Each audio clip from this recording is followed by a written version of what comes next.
नमस्कार। आज हम कालका Shimla railway world heritage site के C&W डिपो कालका में हैं।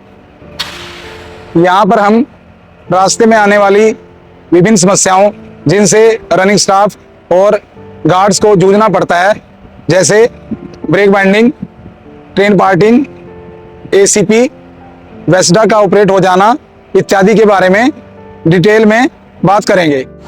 ब्रेक बाइंडिंग मुख्यतः 3 प्रकार से हो सकती है। नंबर 1, पूरे रेक में ब्रेक बाइंडिंग। नंबर 2, किसी एक कोच में ब्रेक बाइंडिंग या किसी एक कोच की एक ट्रॉली में ब्रेक बाइंडिंग। सबसे पहले पूरे रेक में ब्रेक बाइंडिंग होने की स्थिति में हमें क्या एक्शन लेना है, हम इसके बारे में बात करेंगे। पूरे रेक में ब्रेक बाइंडिंग का कारण लोको चेंज होने की स्थिति में प्रेशर डिफरेंस उत्पन्न होने के कारण हो सकता है। इसके लिए हमें हर कोच पे जाके गाड़ी को मैनुअली रिलीज करना पड़ेगा। उसके लिए हमें DV के QRV या मैनुअल रिलीज हैंडल को 10 सेकंड तक खींच के रखना पड़ेगा और हर गाड़ी को मैनुअली रिलीज करना होगा। ब्रेक बाइंडिंग की दूसरी स्थिति, किसी एक कोच में ब्रेक बाइंडिंग हो जाना है। इसके लिए हम सबसे पहले BP और FP की आइसोलेटिंग कॉक को बंद अवस्था में लेकर आएंगे। इसके लिए हमें ऑपरेटिंग हैंडल को बंद अवस्था में करना होगा। इसके बाद DV के R चार्जर हैंडल को ऑफ स्थिति में करेंगे और DV को QRV द्वारा मैनुअली रिलीज करेंगे।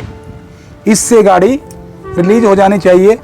अगर गाड़ी रिलीज नहीं होती तो AR के ड्रेन कॉक को खोलकर AR का प्रेशर निकाल देंगे और गाड़ी रिलीज हो जानी चाहिए। अगर गाड़ी रिलीज हो जाती है तो इसको गंतव्य तक जाने देंगे। यदि AR को ड्रेन करने के बाद भी हमारी गाड़ी रिलीज नहीं होती है तो उस स्थिति में ब्रेक सिलेंडर के दोनों आइसोलेटिंग कॉक को ऑफ अवस्था में घुमाएंगे, जिससे ट्रॉली के ब्रेक सिलेंडरों की हवा आइसोलेटिंग कॉक के वेंट फीचर से बाहर निकल जाएगी और ब्रेक रिलीज हो जाएगी। यदि रिलीज हो जाते हैं तो DV का आइसोलेट होना सुनिश्चित करेंगे और गाड़ी को गंतव्य तक भेज देंगे। किसी एक ट्रॉली की ब्रेक फिर भी जाम मिलती है तो उस स्थिति में सबसे पहले यह सुनिश्चित करेंगे कि वह ट्रॉली हैंड ब्रेक प्रोविज़न के साथ तो नहीं है। अगर वो ट्रॉली हैंड ब्रेक के साथ लगी हुई है तो सबसे पहले हैंड ब्रेक हैंडल को घड़ी की विपरीत दिशा में घुमाकर उसका ऑफ होना सुनिश्चित करेंगे।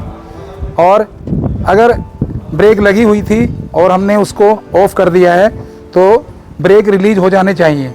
हैंड ब्रेक खुली स्थिति में होने के बावजूद भी अगर किसी एक ट्रॉली पर ब्रेक गियर जाम मिलता है तो उस स्थिति में ट्रॉली पर जाकर ब्रेक गियर में बेल क्रैंक और पुल रोड को जोड़ने वाली पिन को निकाल देंगे और गाड़ी की आइसोलेट स्थिति सुनिश्चित करने के बाद गाड़ी को गंतव्य तक जाने देंगे।